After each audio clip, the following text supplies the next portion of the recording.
And welcome to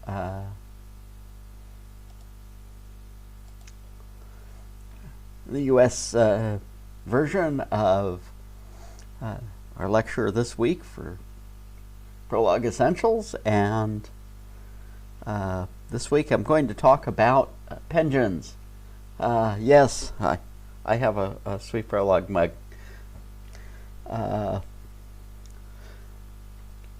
So we're running a little behind, and so I'm going to try and compress some of the web and pensions development. So this will be the entirety. What am I sipping? I am sipping some kind of stuff they call chai. I assure you, it's not chai.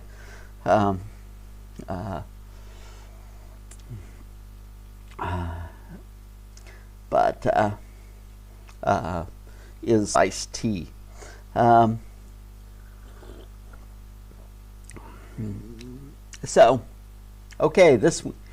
this week about what you can do with distributed programming in Sweet Prolog. This is a system called Pensions that was developed by Torbjörn Lager and Jan Weilemacher. Torbjörn is at the University of Gothenburg, and Jan, of course, is our erstwhile maintainer. So here's Bob, and Bob wants to get a bunch of information off of a bunch of servers, and he's got a problem, which will be familiar to those of you with a day job. That every one of these servers has a different API and write some kind of complicated thing to talk to each one. So that becomes quite a mess. So how could we help Bob out? Well, let's talk about languages.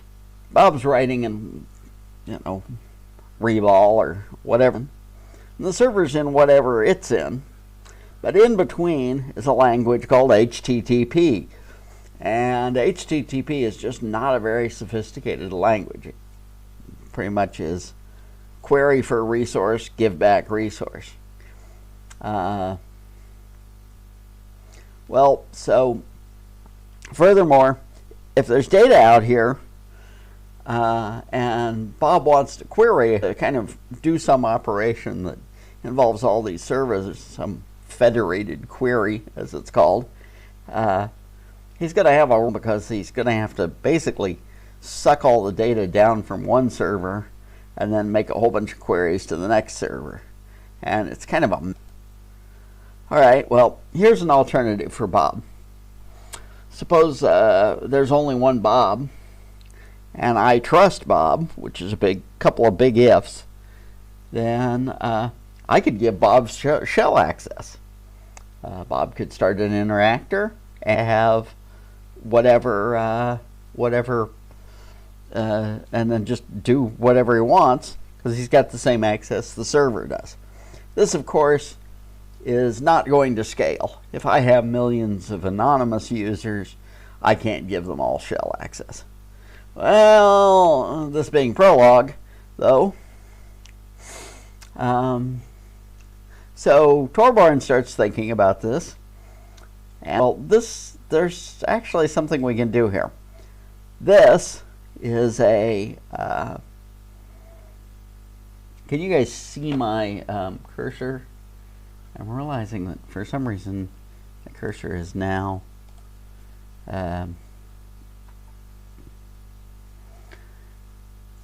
all right. Here's my so we've got this whole circle representing the entire Prologs, and then we've got some portion of it that it would be safe to let Bob run if we don't know Bob. So Torbjörn starts thinking, well, but Prolog has this interesting property. Half of a Java program is really not anything. It's not useful. But if you take some of a Prolog program away, you still have a Prolog program. It's just a different one. You know, if you remove some facts, they're just not there. And so he said, well, that's interesting. So he set up a protocol called pensions.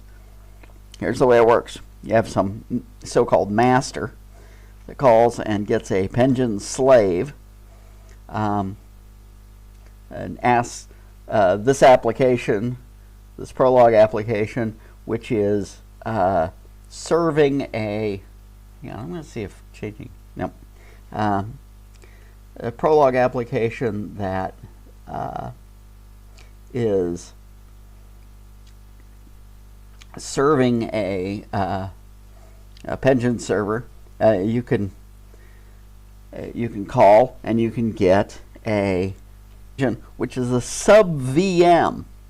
It's your own little VM with its own thread bound up in, and it only sees what's in orange. So that's a pretty nifty idea. If we put safe things like member in the orange area, and we put things you don't want Bob to call, like open, shell, or halt, in the gray area, then we can safely give this out to Bob. Well, this can get kind of crazy. Bob's could make pensions on several machines. Those in turn pensions on other machines. So you have a server, and then servers serve pension application, and those allow you to make pensions within those applications. So we can have all kinds of sort of sub VMs going on, and call into them. Here's a pension slave that is calling another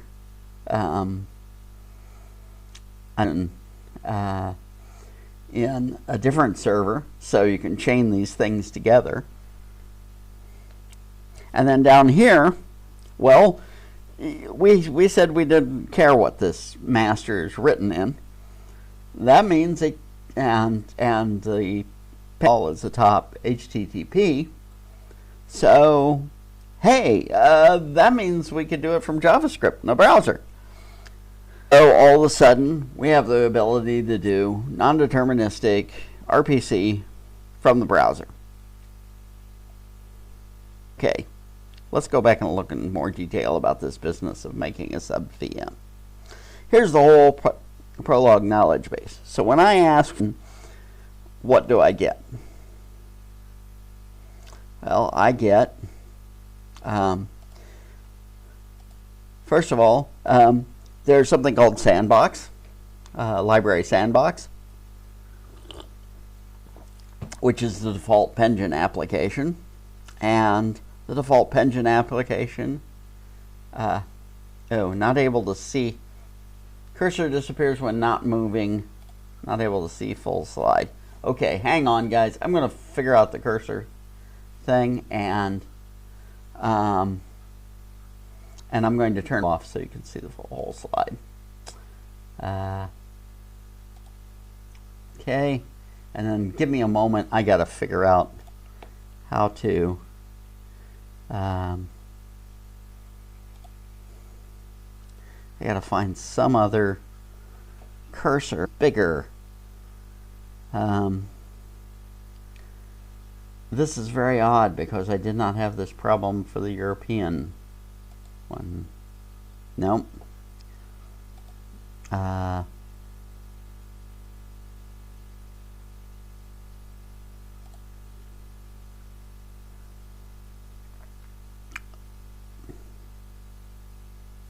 Okay, so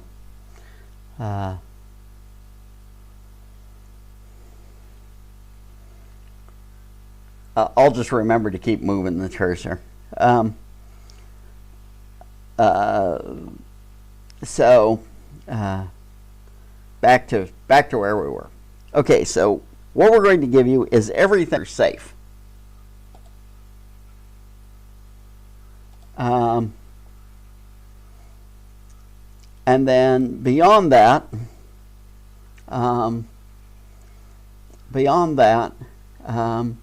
well, that's great, except we probably do have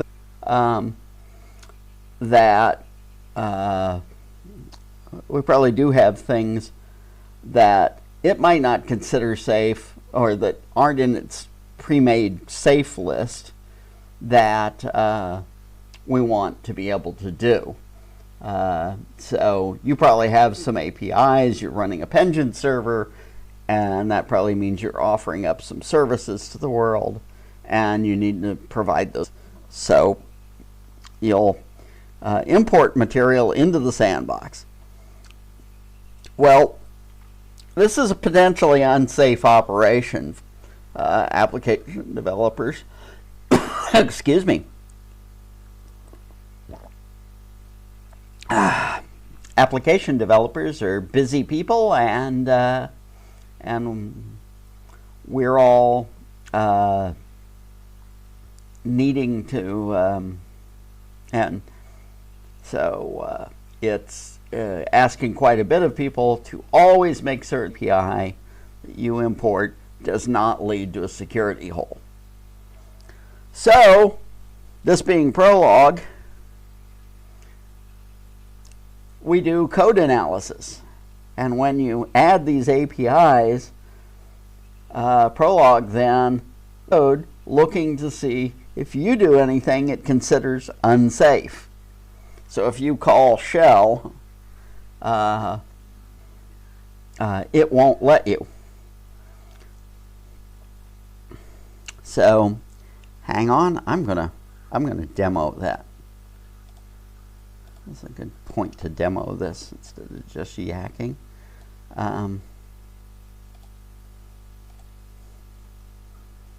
Okay, is that showing up?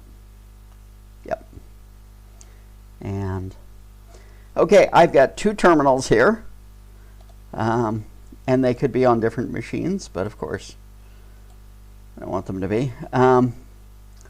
Fine. So I'm going to come over to, here's a pension server. I'm going to call, I have to start an HTTP server and import pensions, and I'm going to tell it to use, I'm getting off track. I'm going to tell it to make a new pension application called dogs, and import into dogs chihuahuas. And I'll go back and deal with the telling you about the API later. But for now, notice we have bark. And so what happens if I call bark pension RPC? Well, it runs, and over here it prints arf arf, because of course bark doesn't. So I've just done, this is fully non-deterministic.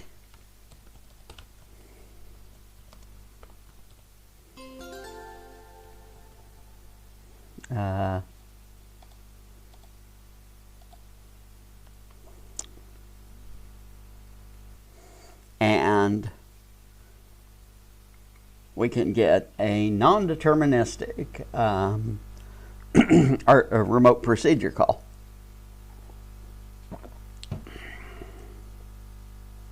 So, well, that's great, but we're ready to demo what I was going to demo, which is here. I also have evil. An evil calls shell and runs the cheese program. So, whoa, no permission to call sandbox. Okay, it knows that it shouldn't let me call shell, even though there's no apparent difference in the way I've handled the APIs for bark and for evil. Here I'm going to do an abort. And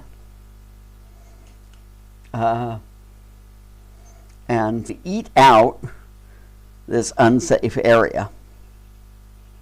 Now, there may be things that we need to do that are unsafe. For example, if we have an API that lets the user save a thumbnail, then we're going to have to call them. And so there has to be a way of marking things as safe. So let's go back and look at our code again. And I have not evil, which is the same as evil, but I have marked it as safe down here. All right, so let's go back and try calling not evil. And boom, I've just started the cheese application. This VM has started application directed by this VM. So this is kind of neat. It gives you lots of ability to kind of just make your program work. Okay. Now, there's one more thing you want to do, and that is you make a query. Of course, you insert, but that's an awkward way of interacting with Prolog, and you probably just want to pass it some rules and facts that you will use. This could be a little bit of program that you're going to use as part of your query. This could be some kind of identifying information. You know, if you have multiple users, if this is a web application, you're going to pass some kind of identifier. So we're going to pass that in. But of course, we can't allow the user to pass us something that calls halt. So we're going to do code analysis and punch out anything. And that's got no override for obvious reasons. So in the end, this is the net knowledge base.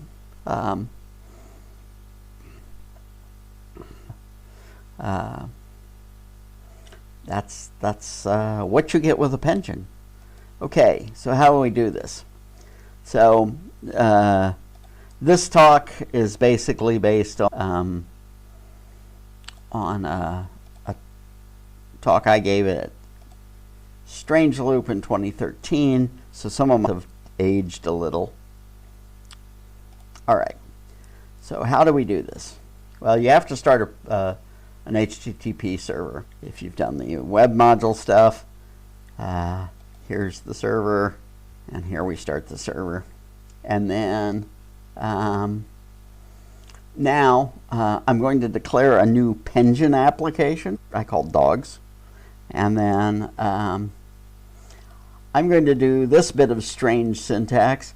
This is a module, in pretty much normal use module, except it's into a different module, which is a weird thing to do. I'm going to import chihuahuas into the module dogs.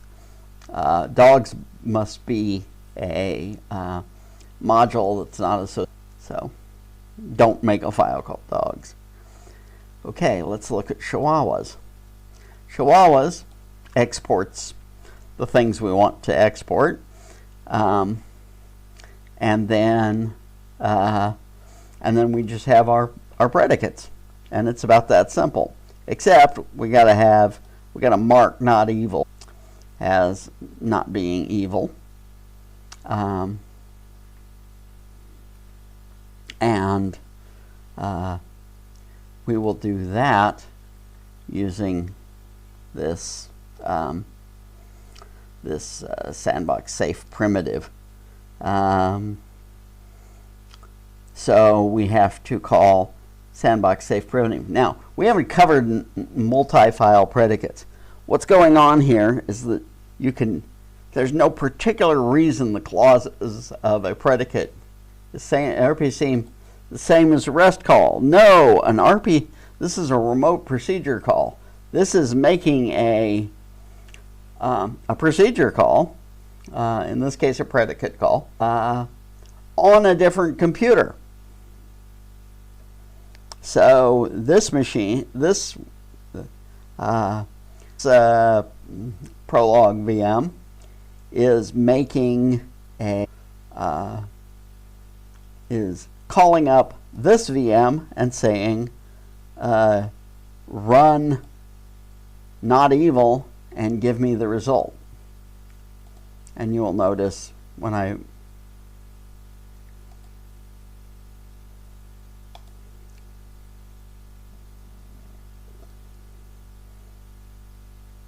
what's the use of importing pensions?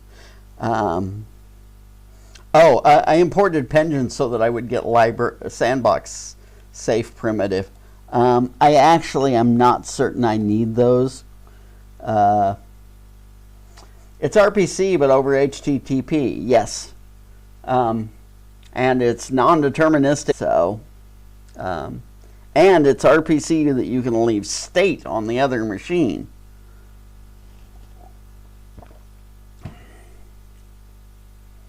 You can make a pension, make multiple queries against it, and then stop, and then destroy the pension.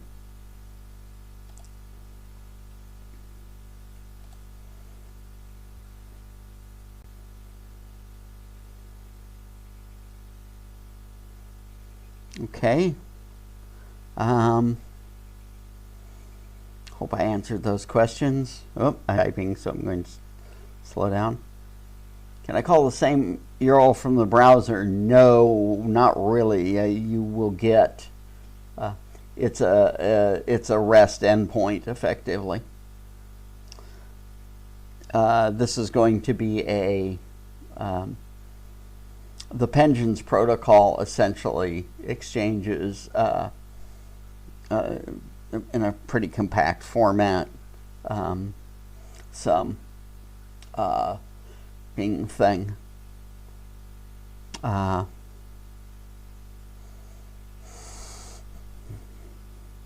And you can browse it just like you can browse an URI endpoint. I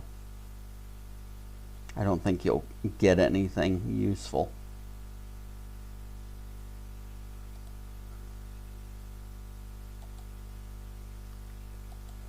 There is a question about the difference between RPC and REST, and this is much closer to the RPC end of the show. Okay. Yes, we have to expose the pension, but all you have to do to expose pensions is to call library pensions, and then usually, unless you're just going to, let's see, behind some Apache, I recommend putting some forward web server only because just being a realistic and conservative engineer, there were millions of websites running Apache, and Apache is very good at handling various types of attacks, and it's been quite hardened and so on. And it'll terminate TLS for you, and there's just 1,000 things that your life will be easier if you add. But you can definitely run this directly. I'm running it directly. I've got no Apache in this system. Apache might be serving on 80 on this machine. I think I did turn it on, but no, you can see high port directly. So There is, by the way, a way you can do security. You can do authentication against the pen. If you have some Penguin server that you only want to be called by authenticate. Although the other way to do it is to simply have the master Penguin, when it makes the call, sign the call. Okay. All right. So, yeah, the Penguin is definitely designed to be exposed out on here's an example of a use like that. Log Laundry that scrapes the entire semantic web and then goes through and attempts to do cleanup. There's lots of dirty data out on the web, and then serves the clean data with a Penguin request, and that way you don't have to transport data back and forth getting intermediate parts of the request. You can just do whatever you want in Prolog. Okay, let's might be more questions, but I'll just keep plowing ahead until I see them. All right, we said you could do this from a browser. Boy, there's an anonymous, call to Penguins. Here is a typical piece of JavaScript. Hang on, where did I lose that in my 4000 browser windows?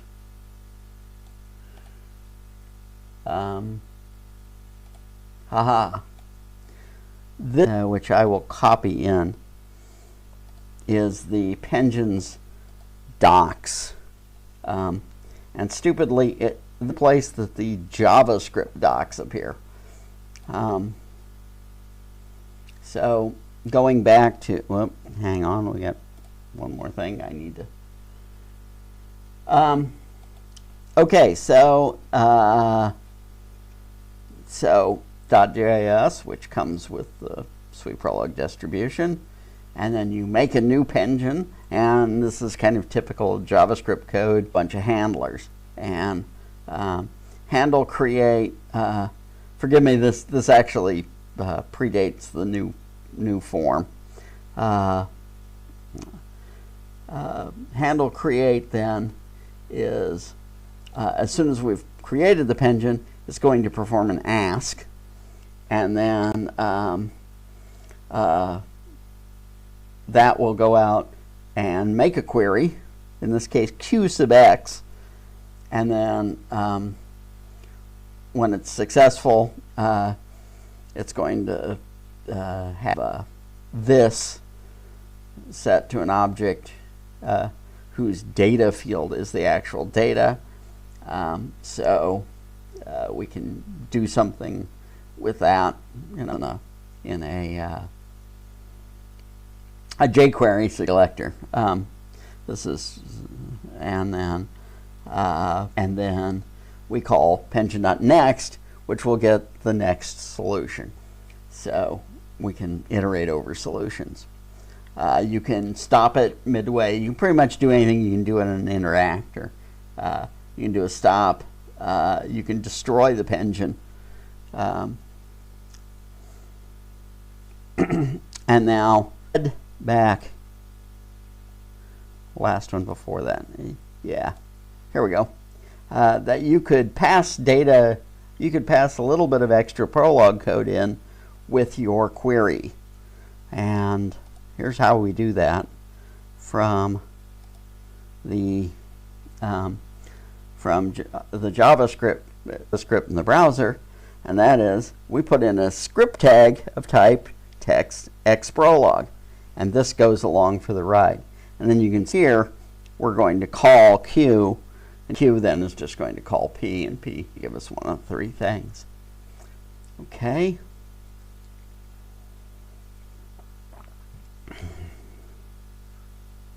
All right. And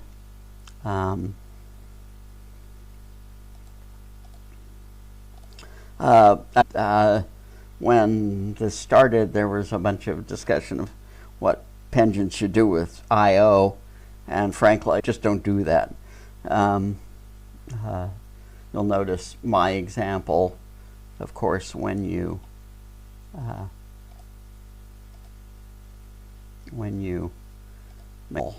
to bark, you get arf arf. Oop, bark. And over here it says arf arf. Because a right line. Okay, so back to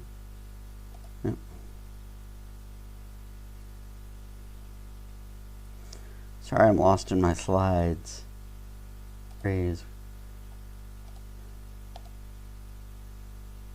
My apologies. Where did my slide go? There we go.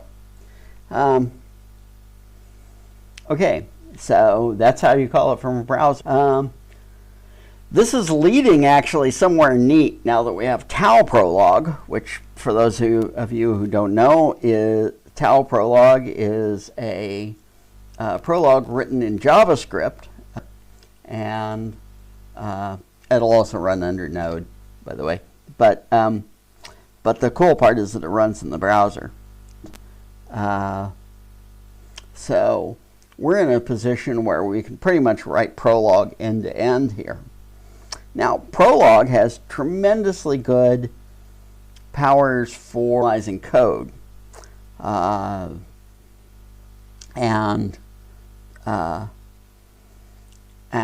that means we should be able to build a system in which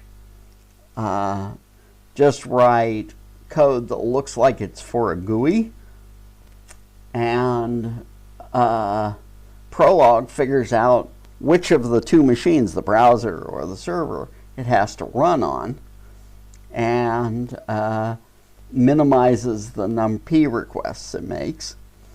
And that's a simple matter of writing a compiler. And at that point, we should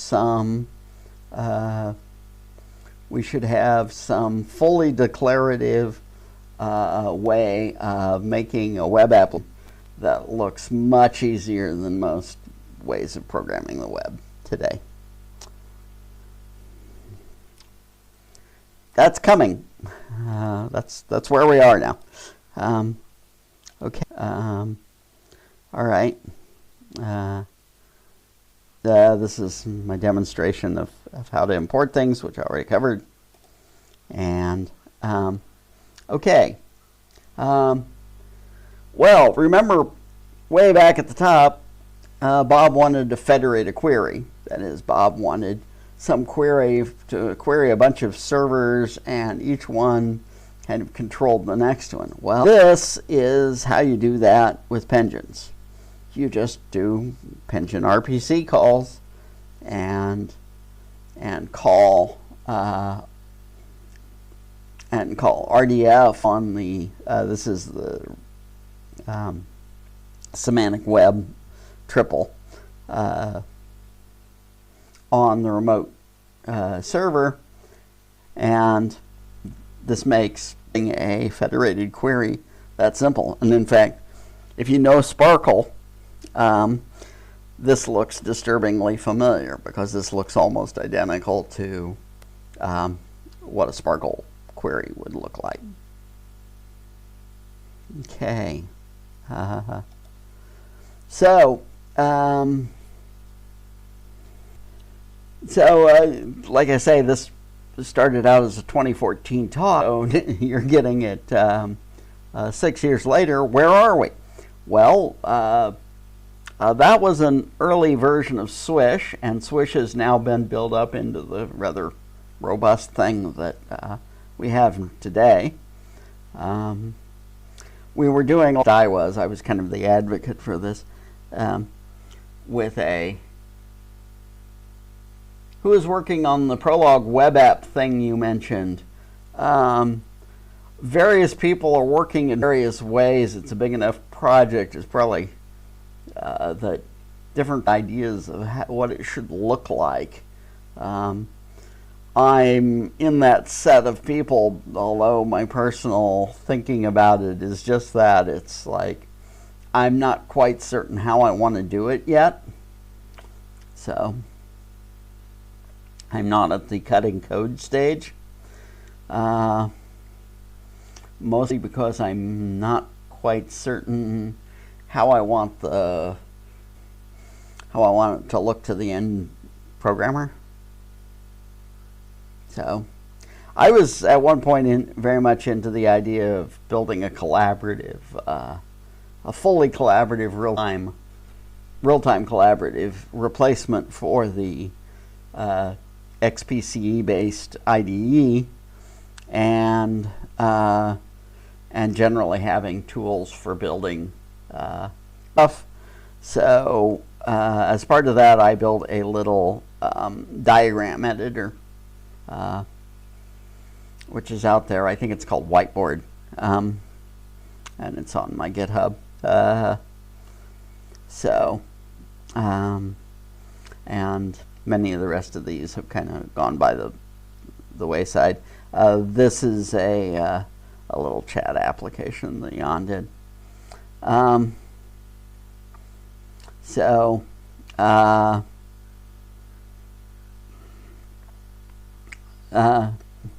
Yeah, so Swish itself is just a bunch of front-end stuff, and then when it wants to run a query, it just makes a pension.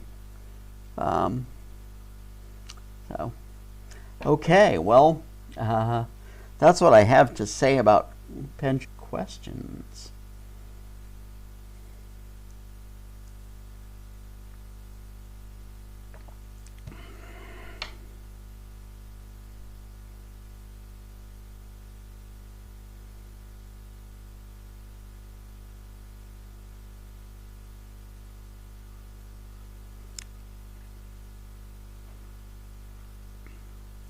But Jacob, the answer to your question, basically me and there's some other folks, little coterie of folks around the last Prolog class, actually. Yeah, this is no, Prolog's not behind other languages. We see them in our rear view mirror. Thing just looks really old. Yeah,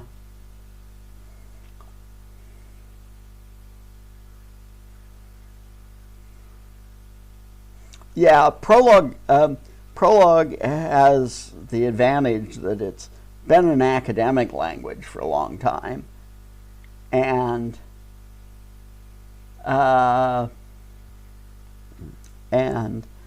a result, we've had an awful lot of graduate students who have done their PhDs based on Prolog, and oftentimes that results in some package ending up in SWI Prolog. HR came from, and that's where ScalePFD came from. That was Marcus's. CHR was Tom Fruworth's PhD, and there have been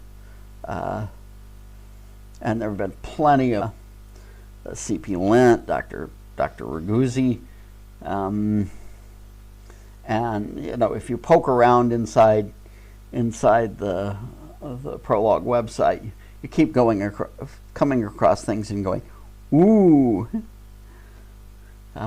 So Prolog's definitely an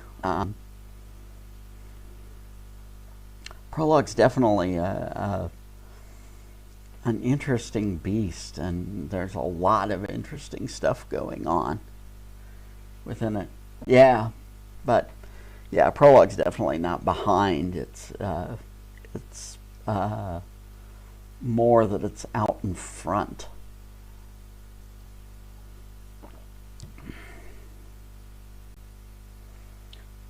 Okay, other comments, questions?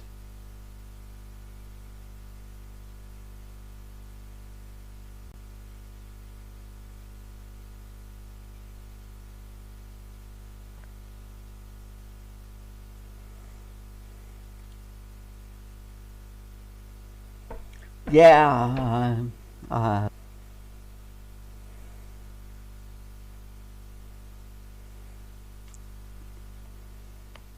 I think I mean,